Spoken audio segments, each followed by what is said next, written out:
Hello, I'm Andrew Dyer, and welcome to another edition of the Roundball Report, the only show in the area dedicated to highlighting the excellence of the high school, college, and professional basketball teams which play in the Washington metropolitan area. And here with me again is my current co-host, former Holy Cross High and Georgetown University star Monica McNutt. Monica, welcome back. Thank you. It's good to be back. And I say current co-host because my co-host for 15 years is not just for tonight. I was just talking about because we got Christy on the telephone. Okay, right.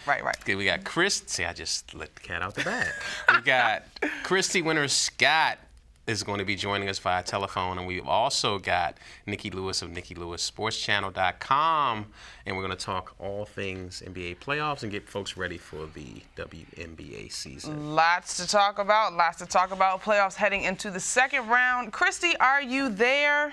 I am here. Well, we're so glad to have you. Welcome back into the show, Christy.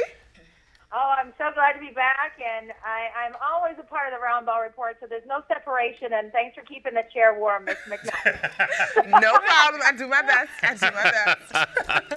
All right, so Coach Lewis, Christy, everybody's all here talking about it. Let's jump right into it. Second round tonight, the matchup is the Bulls and the Heat. Yes. Starting there, what we got? Now, I know earlier today there was some speculation that D. Rose might play. Not tonight, but they're leaving it out for they might join the series. Yes, he's not playing tonight. I don't think he should risk it. Honestly, I mean, I think he should just, it's going to be an easy series for Miami anyway. Dang is out, Rose is out. I don't think they should risk re-injuring D. Rose. I think they need him for the next seasons, for the seasons to come. Why worry about it this season? You're not going to beat Miami anyway, so why hurt him? I mean, I'm a Miami fan, so so why re-injure? Why? I don't see the point in it, and I don't think he's mentally ready anyway. I really don't think he is. Okay, Christy.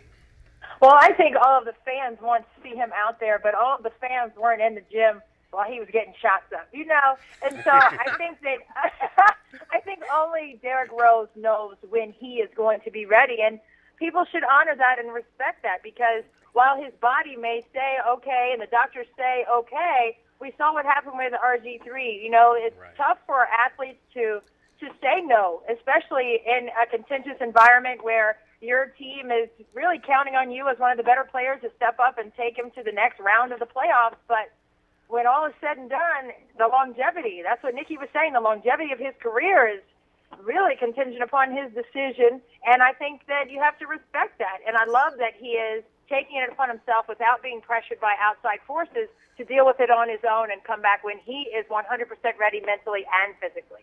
And don't you think that he really has earned that if it weren't not for the fact that he'd already established himself as the ultimate warrior, a guy that would do everything for his team and a quality young man? Absent that, when you see guys like Noah, who could barely walk at the start of the series, Heinrich, and Dang's trying to come out of the hospital.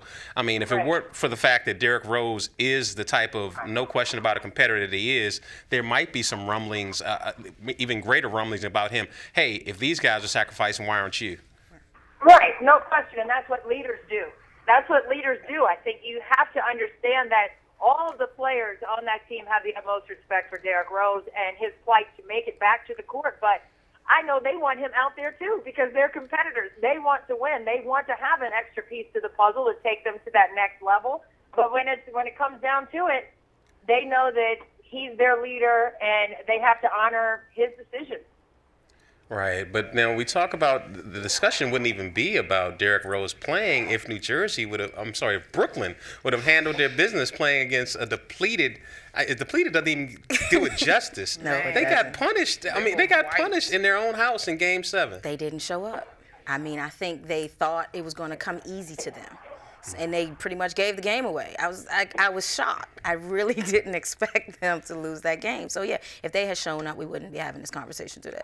Right, and Darren Williams, Christy, I mean, he's a guy, he really was out there on his own. I mean, Joe Johnson was a no-show. He was hurt. Gerald Wallace had glimpses. But he's not going to get you the buckets that they needed to help supplement.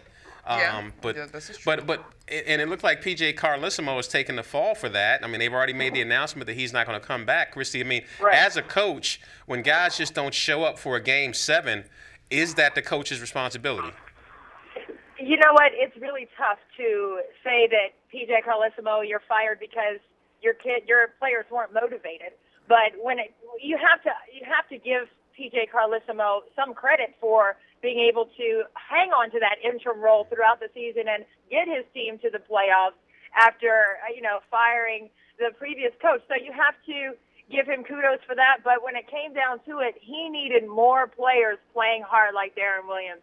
He didn't have that, and I don't know if you can bench a player until they can get themselves mentally checked into the game, but you have to bank on these professional players being mentally ready. And as a coach in the professional ranks, you are an X's and O's person. You shouldn't have to motivate players at that level mentally. That should be a given for them to be playing since they were in, the young leagues when they were 7 and 8 years old, coming all the way up through to your and Olympians and everything else. Why can't they come motivated mentally? And I don't think you can blame that on the coach. You have to blame it on the player, but unfortunately in the world we live in, the coach takes the fall. And it's not 100% the coach's fault, and I'm not even speaking with my coach's hat on here. But I think that the players need to take responsibility and accountability for their actions mentally on the floor and come prepared for the coach to put them in the place where they need to be to win the game. Absolutely. So I'm going to spin this a little bit. Let's take the local angle. Our favorite former Wizard has seemed to emerge under the Brooklyn Nets uniform, and Andre Blatche. What do you guys think of his performance as of late? For the role that they're asking him to play, I think he did fine. And piggybacking on that, he needed to step up higher. But because I was sitting up thinking, if you're a Brook Lopez and the guy who plays your position has guaranteed a victory in Game 7 in your house, how do you not step up and compete better? And Brook Lopez admitted that. He admitted that he came up short. I mean, Noah just owned him in Game 7 in his own house. I mean, it's nice. Sometimes is it noble or are you just stating the obvious after the game? Right. Yeah, I definitely didn't bring it tonight. Yeah, right. we all saw that. We were there. But, Christy, what do you think about Andre Blatche getting a fresh start in Brooklyn? We've lost Christy temporarily. So, Nikki, what do you think about Andre Blatche having to get a fresh start in Brooklyn? Actually got a taste of the playoffs. Yeah, I think it's good for him. I would like to see a different game out of him, a little more aggression. I think when players move from team to team, they're looking for a good fit. And, maybe Brooklyn will be a good fit for him. We don't know. I guess we'll see next season because, they're done for now. Right. So I did the math out of curiosity just to see how many former Wizards were in the playoffs. I counted 13. Wow. 13. But, I went way back. Like, Heinrich was in D.C. for a year. Stackhouse was in the playoffs. Of course, McGee, who was showing out with Denver, Golden State, they played a excellent series. Doing well. Golden State, I'm shocked. I don't think they're going to get past the Spurs, but I think they're doing well. I think Curry is handling his own, but, they're a young team and playing against some veterans. He reminds me a little bit of the Gilbert Arenas effect. That's entertaining. You got an offensive guy that's unstoppable, but that'll get you through a series. But not all the way to the win. It's not going to get you all the way there. You've got to be able to defend. You've got to be able to defend to I totally agree. And plus, the Spurs, they're veterans. You look at the team. Look at the lineup. You got Tim Duncan. Then you have the rookies. Yes, they're going to run up and down the court. They're going to fast break it as much as they can. But the Spurs, I feel, are going to give a well-composed game, and they're going to run their offense and defensive sets, and they're going to teach these kids a little more X's and O's of basketball. As they do year in and year out. Christy, are you back with us? I am. Okay, cool. So you skipped out. We were beginning to discuss our former Wizards performing well in the playoffs. Among them, of course, Andre Blatche, who actually put on a decent performance with the Nets. What do you think about that?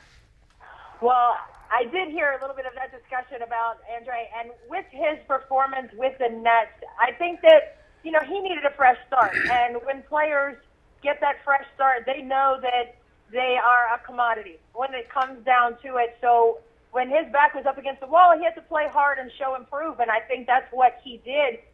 Brooklyn the entire season, not just now in the playoffs, but I think that he really understands the gratitude that's necessary for his position in the NBA. And I think sometimes guys just need a wake-up call, and that was his.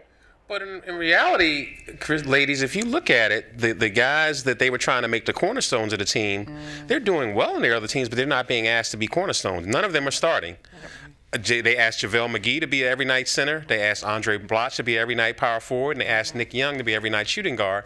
And those guys aren't capable of doing that, carrying the mail night in and night out. And they're not doing that with the teams that they're on. So it's kind of like a win-win if you say the Wizards have to try to find guys that can be front level guys, and these guys are going on to they're basically going to be career backup players, but consistent role players, but they're not going to be the stars that their talent says they could be, but they just don't have the mentality to be stars night in and night out. Right. Well, that's an excellent point. Like I said, Christy, I don't know if you caught it, but there are 13 former Wizards doing their thing in the playoffs. I'm so impressed with that stat. I'm sorry, I keep throwing that out there. Well, a lot of them went out in the first round. This is true. Right. You're right. So, yeah, so 5 of them went out in the first round. So, I think that the Wizards, had John Wall not been injured at the beginning of the year, would have been a different story. They were only 1 game under 500 for the second half of the year when he came back. And Bradley Beal was injured also, so there's only a handful of games where they really started to mesh together and play well and develop that chemistry. So I think next year is going to be a different story for Washington in that regard in terms of their guard play and Wall and Beal healthy inside. You got Nene in there and Okafor. So I think there's going to be a change next year in terms of what to expect from Washington, and maybe we'll be talking about them in the playoffs. I would love that. Christy, you have to be one of the most optimistic voices we've had on the Wizards in a very long time. That's so refreshing. You gotta have her back on Chris McAdams. It's always glass half full for me, positive thinking.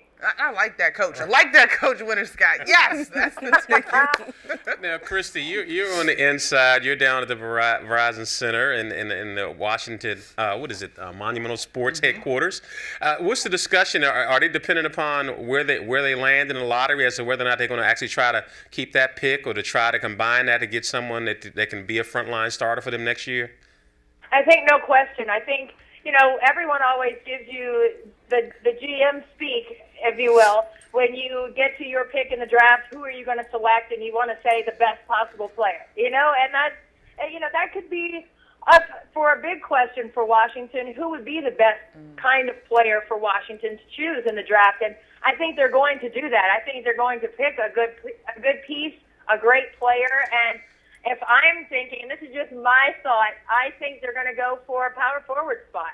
And, hopefully, Martell Webster will stick around with Washington, and he did a fantastic job this season with his outside shooting. But I think they need a more scoring presence inside. And that power forward spot is aching for someone to come in and take ownership of it and do a good job for the Wizards. Well, Andre Blatche will be a free agent after this. We're going to go to a quick break. Right on the other side. Doubling back, eh? We're going to continue our conversation on the NBA playoffs and get you ready for the WNBA season as we return with Monica McNutt, Nikki Lewis, and Christy Winter-Scott via telephone. So stay with us.